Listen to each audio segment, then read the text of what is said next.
Sa gitna ng isang matataas na bundok sa Estados Unidos, ang dalawang siklista, sina Peter at Susie, ay naghahabulan sa kalsada. Matapos huminto sa isang tulay, nagpasya ang dalaga na ipagpatuloy ang karera, ngunit sa pagkakataong ito kailangan nilang dumaan sa isang mahabang tunnel, at ang unang makarating sa kabilang panig ang siyang mananalo. Tinanggap ni Peter ang hamon at ang dalawa ay dumaan sa tunnel, nang hindi naghihinala na ang isang kotse, na minamaneho ng isang hindi kilalang driver, ay sumusunod sa kanila. Pagkatapos dumaan, ang dalawang magkaibigan ay nagpatuloy sa pagpidol sa kalsada, ngunit sa lalong madaling panahon na pagtanto na ang isang kotseng Lincoln Continental, ay papalapit sa kanila. Kinakabahan si Susie tungkol dito at mas lalong lumalala ang lahat nang lumapit ang sasakyan sa tabi ng dalaga. Sinubukan ni Peter na tulungan siya, ngunit ginitgit siya ng kotse sa isang pader at sa wakas ay itinulak siya sa gilid ng isang mataas na bangin. Si Peter ay sumigaw sa takot habang nakita niya ang kanyang kaibigan na nahulog, ngunit walang oras sa pagdadalamhati dahil ang misteryosong kotse ay nasa kanyang likuran. Ang binatang siklista ay pumidal ng mabilis hanggat kaya niya, para makatawid sa tulay, ngunit hindi nagtagal ay naabutan siya ng kotse at sinimulang itulak siya gamit ang bumper nito. Ginawa ng siklista ang lahat ng kanyang makakaya upang makalayo sa sasakyan, ngunit nauwi rin siya sa pagkatulak sa tulay at pagkahulog sa isang mataas na bangin. Samantala, ang police captain na si Wade Parent ay ginising ng kanyang kasintahang si Lauren para magsimula ng panibagong araw sa trabaho. Hiniling niya sa kanya na manatili ng kaunti, ngunit tumanggi si Lauren dahil ayaw niyang makita siya ng mga anak ni Wade na kasama siya.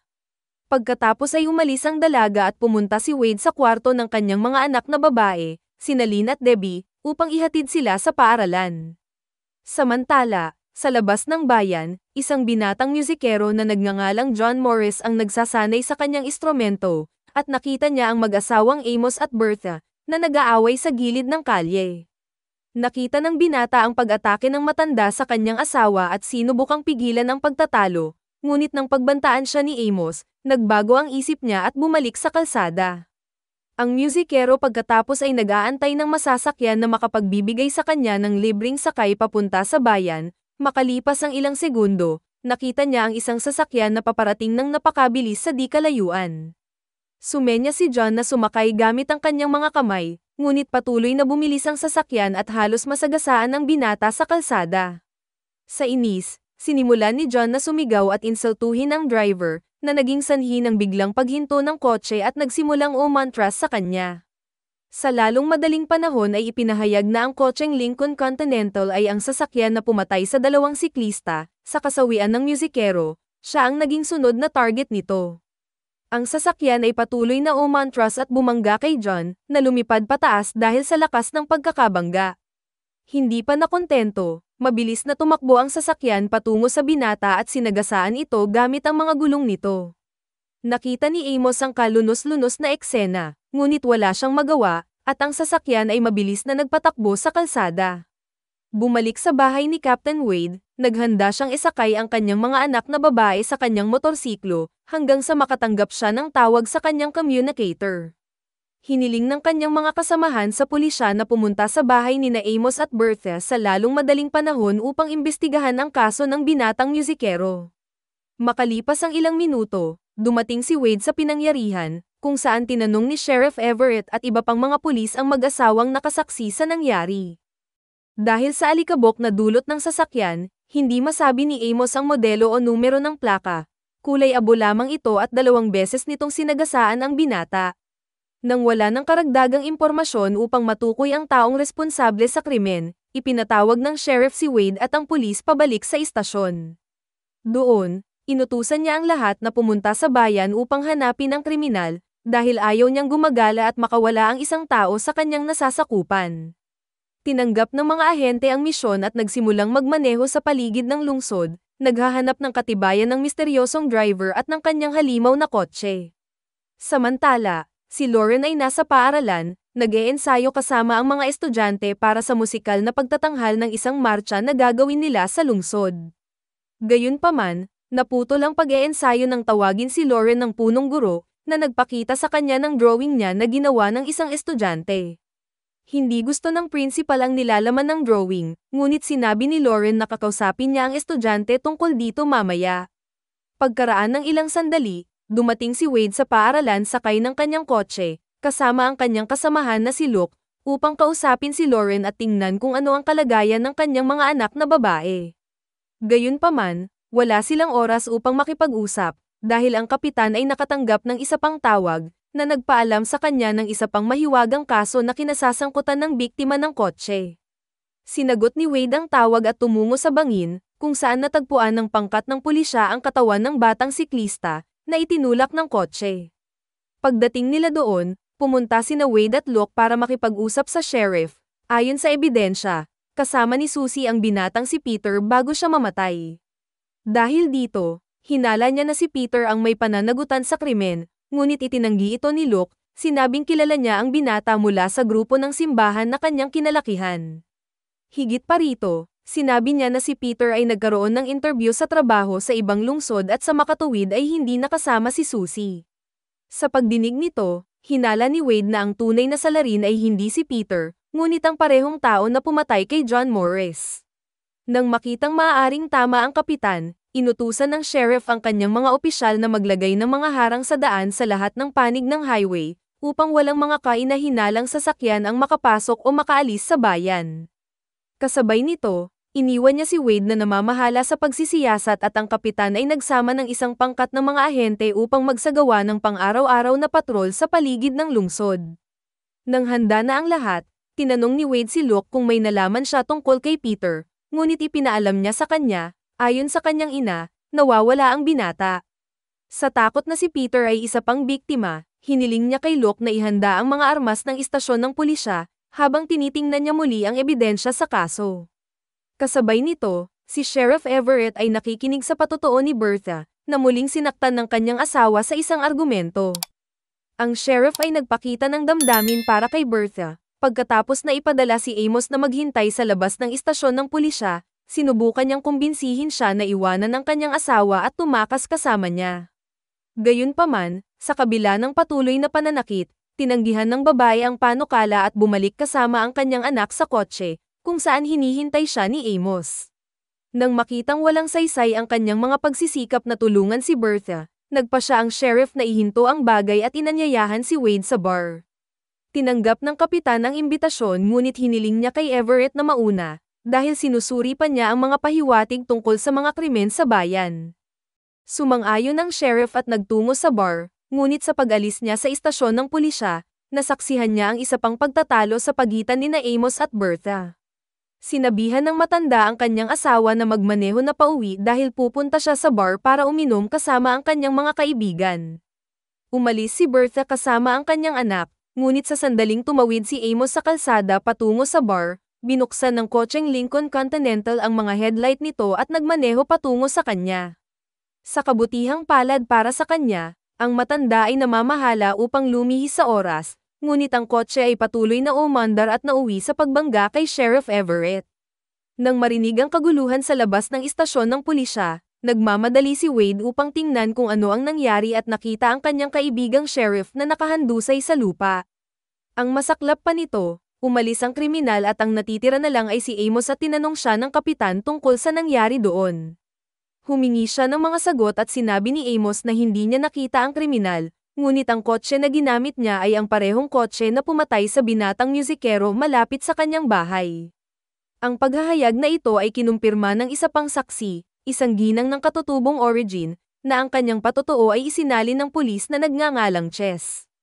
Ayon sa kanya, ang mga pagkasira sa bayan ay konektado sa isang masamang tanda, na hinulaan ng kanyang tribo sa mga sinaunang kasulatan. Hindi ito masyadong pinapansin ni Wade, ngunit ang pagkamatay ng kaibigan niyang sheriff at mga kabataan ng bayan ay nagpapatunay na maaaring tama siya. Kinabukasan, ang kapitan, na ngayon ay namamahala sa buong investigasyon, ay sinubukang aliwin ang kanyang mga kasamahan at udyukan sila na patuloy na hanapin ang kriminal. Ang mga opisyal ng pulisya ay lumibot sa lungsod upang maghanap ng ebidensya. Hindi nagtagal, tinawag siya ng katulong ni Wade upang pag-usapan ang kanyang pahayag noong nakaraang gabi. Sinabi niya na alam din niya ang katutubong wika at ang ilang bahagi ng pahayag ay hindi lahat na isalin sa pamamagitan ni Chess. Ayon sa kanya, sinabi rin ng matanda nang tingnan niya ang kotseng bumangga kay Sheriff Everett, na pagtanto niyang walang driver sa sasakyan. Ang impormasyong ito ay lalong ikinaintriga ni na Wade at Luke, ngunit bago pa nila ito mapag-usapan, nakatanggap sila ng panibagong tawag. Sa pagkakataong ito, natagpuan ang bangkay ni Peter sa ilalim ng tulay at nagpasya si Wade na pumunta doon, ngunit nagalit si Luke sa balita at hiniling na manatili sa istasyon ng pulisya. Tinanggap ng kapitan ang kanyang kahilingan at pumunta sa tulay upang suriin ang katawan ni Peter. Kasabay nito, si Lauren at ang kanyang mga mag-aaral ay nasa runway kung saan gaganapin ang pagtatanghal ng musika, upang gawin ang huling pag-eensayo. Kasama nila, tiniyak ng isa sa mga pulis na ipinadala ni Wade ang seguridad ng site, ngunit hindi niya napansin na may umaninag na misteryosong liwanag sa hindi kalayuan. Makalipas ang ilang segundo, isang malakas na sandstorm ang tumama, na naantala ang rehearsal at nag-iwan sa mga kabayo na balisa. Pagkatapos ay sinabihan ng pulis ang lahat na tumakbo sa burol, ngunit ang lalaki ay nakaharang sa daanan ng mga kabayo at natapakan siya ng mga ito. Si Lauren at ang iba pang grupo ay patuloy na tumatakbo. Sa di kalayuan, lumitaw ang kotseng Lincoln Continental, mabangis na sumusulong patungo sa kanila. Pagkatapos ay isang grupo ng mga cowboy ang nagpakita upang tulungan sila at subukang akitin ang kotse palayo sa mga babae at bata. Gayunpaman, ang isa sa mga mag-aaral, kasama ang kanyang ina, ay humiwalay sa grupo at ang kotse ay nagmaneho patungo sa kanila. Malapit nang masagasaan ang dalawa, ngunit ang isa sa mga cowboy ay lumapit sa likuran nila at nagawang akitin ang kotse sa kabilang direksyon. Dahil dito, nakatakas ang babae at ang kanyang anak, ngunit umikot ang kotse at natumba ang cowboy at bumagsak sa lupa. Nagpatuloy ang paghabol at dinala ni Lauren ang lahat sa isang lumang sementeryo sa tuktok ng burol. Samantala, sinubukan ng iba pang mga cowboy na pahintuin ang sasakyan, ngunit isa-isa silang pinabagsak sa kanilang mga kabayo at pinapatay ng sasakyan. Sa wakas, narating ni Lauren ang sementeryo at ang lahat ay nagtago sa gitna ng mga puno at lapida. Ang sasakyan ay nagmaneho patungo sa grupo, ngunit sa ilang mahiwagang dahilan, hindi ito makadaan sa pintuan ng sementeryo. Pagkatapos ay pumunta si Lauren sa pasukan at hinarap ang driver, hinihiling na ipakita niya ang kanyang pagkakakilanlan. Pinulot pa niya ang isang puno ng kahoy at itinapon sa kotse, tinawag ang driver na duwag at nagbaka sakali na pumasok sa sementeryo. Nahaharap sa provocations, bumangga ang kotse sa dingding ng sementeryo, ngunit hindi pa rin ito nang ahas na pumasok sa loob. Nagsimulang magmaneho ang kotse sa paligid ng sementeryo, at lumabas si Marge, isa sa mga kasamahan ni Lauren, upang humingi ng tulong. Sa kabutihang palad, nakarating siya sa kabilang bahagi ng kalsada nang hindi natamaan ng kotse at narating niya ang sasakyan ng pulis. Pagdating niya doon, ginamit niya ang communicator para sabihin sa istasyon ng pulisya kung ano ang nangyayari, at sinagot ni Wade ang kanyang tawag, na agad na umalis patungo sa sementeryo. Pagkatapos ay sinabihan ng kapitan ng pulisya ng lungsod na panatilihin ang mga harang sa kalsada at maging mapagbantay sakaling magtangkang tumakas muli ang sasakyan. Bumalik sa sementeryo, patuloy na ginugulo ni Lauren ang driver, ngunit nang marinig ang sirena ng pulis sa di kalayuan, tumakas ang sasakyan. Malayo na sa kapahamakan ang lahat, kasama ang mga anak ni Wade, ay binabati si Lauren sa kanyang katapangan. Di nagtagal, dumating ang kapitan sa pinangyarihan upang makita si Lauren at ang kanyang mga anak na babae, ngunit sa lalong madaling panahon kailangan niyang umalis dahil kailangan niyang bumalik sa istasyon ng pulisya. Doon, nakatanggap si Wade ng tawag mula kay Officer Ray, na nakaharang sa kalsada sa disyerto. Nakita niya ang halimaw na kotse na papalapit sa abot tanaw at itinutok ang kanyang shotgun sa direksyon nito.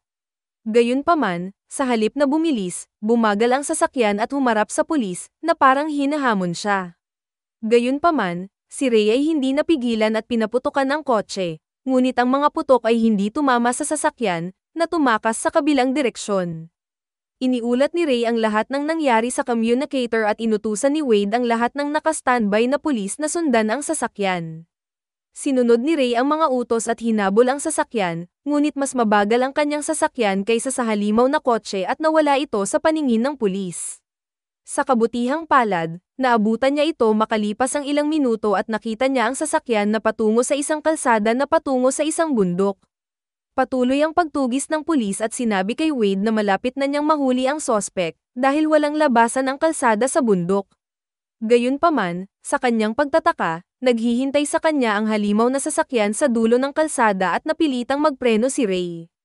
Sinubukan ng pulis na tumakas sa pintuan, ngunit pinigilan siya ng sasakyan gamit ang bumper nito at sinimulang itulak ang kotse patungo sa bangin.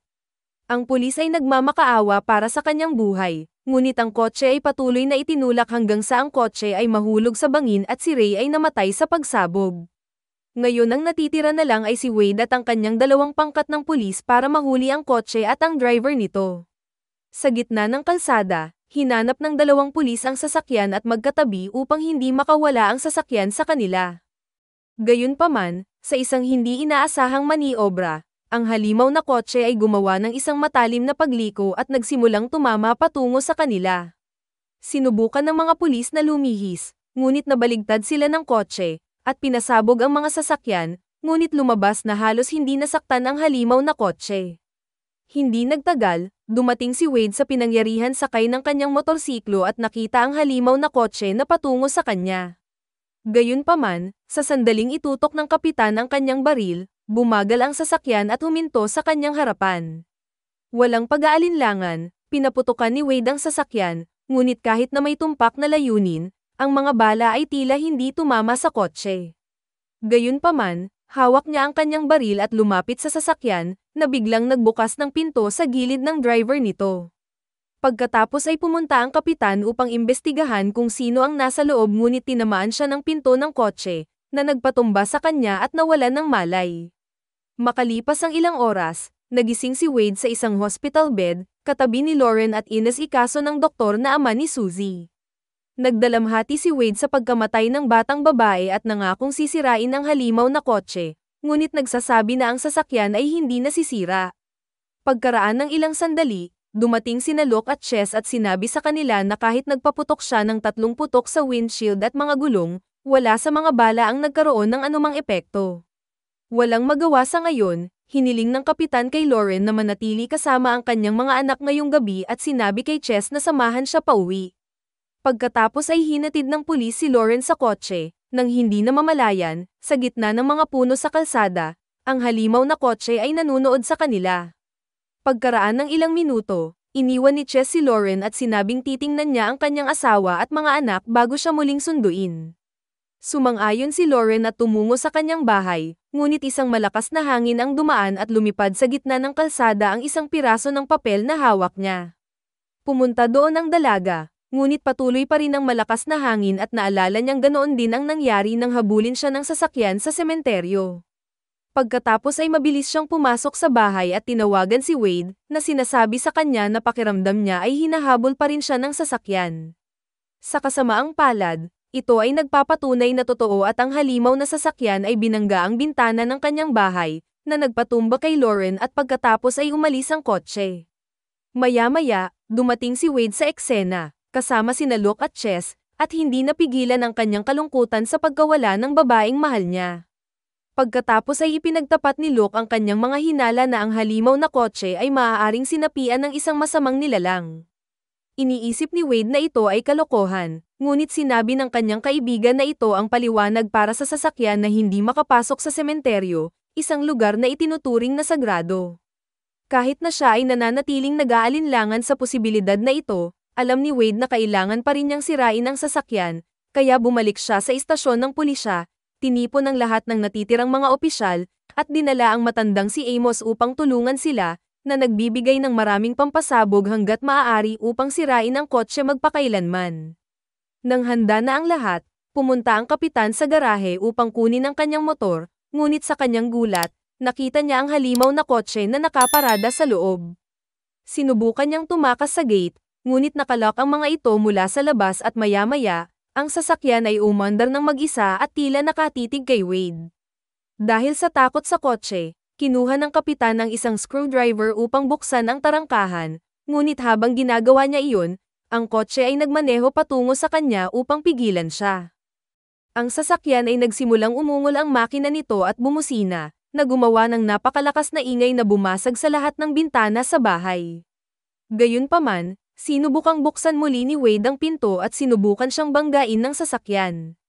Sa kabutihang palad, Ang pulis ay nagmadali upang umiwas, umakyat sa ibabaw ng sasakyan, at tumalon mula sa bintana ng garahe, lumapag sa tabi ng kanyang motorsiklo. Pagkatapos nito, sumakay si Wade sa kanyang motorsiklo patungo sa highway, ngunit ang kotse ay dumaan sa gate ng garahe at tumungo sa kanyang direksyon.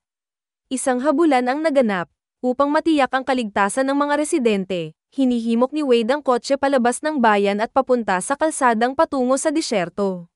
Sa kalsada, ginamit ng kapitan ang kanyang communicator para sabihin kay Luke na aakitin niya ang kotse patungo sa bitag, gaya ng napagkasundoan nila. Gayunpaman, binalaan siya ng pulis na masyadong maaga pa at hindi pa tapos si Amos, kasama ang iba pang mga ahente, sa paglalagay ng mga pampasabog sa lambak. Gayunpaman, walang pagpipilian si Wade kundi akitin ang kotse doon at patuloy na tumakas. Lalong tumitindi ang habulan at kahit na inililihis ng kapitan ang kanyang motorsiklo sa kalsada, patuloy siyang hinahabol ng halimaw na sasakyan. Pagkatapos ay sinubukan ng kapitan na magbigay ng sapat na oras para sa kanyang mga kasamahan, nang makarating siya sa lambak, hinamon niya ang kotse sa isang huling tunggalian. Tinanggap ng sasakyan ang hamon at sumulong kay Wade, na ginagawa ang lahat para makaiwas sa kotse at umikot-ikot ito sa lambak. Nang makitang nasa panganib si Wade, nagpa siya ang pulisya na dalhin ang natitirang mga bala sa ibang lokasyon upang mapataas ang radius ng pagsabog. Samantala, sinubukan ng kapitan na tumakas paakyat sa isang burol, ngunit ang kanyang motorsiklo ay tumigil sa pag-akyat at napilitang iwanan ito at nagpatuloy sa paglalakad. Pagkatapos ay tumakbo si Wade sa mga bato at sinubukang umakyat sa bundok, ngunit nagsimulang banggain ng kotse ang bato sa pagtatangkang magdulot ng isang pagguho. Inihagis ng pulis kay Wade ang lubad para umakyat, kaya sumuko ang sasakyan sa paghabol sa kanya at tumungo sa tuktok ng bundok.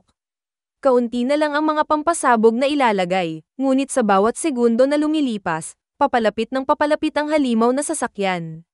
Sa wakas, natapos na ng pulisya ang paglalagay ng mga pampasabog at ikinonekta ang reel sa detonator upang pasabugin ang lahat sa sandaling dumating ang sasakyan.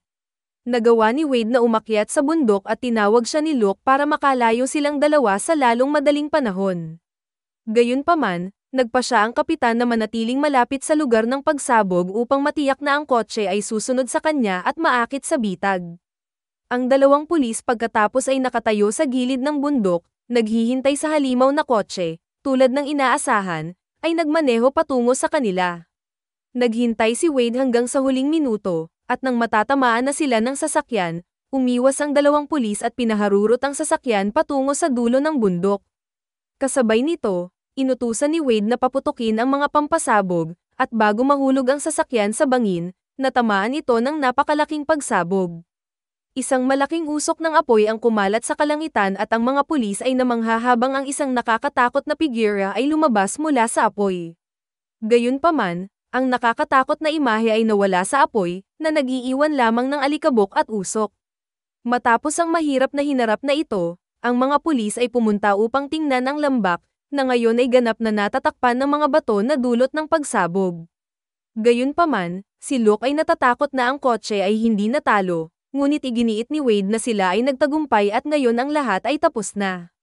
Sa wakas, pinapanood ng mga pulis ang pagsikat ng araw sa malayo, tiyak na naipaghiganti nila ang mga pagkapahamak na dulot ng halimaw na sasakyan.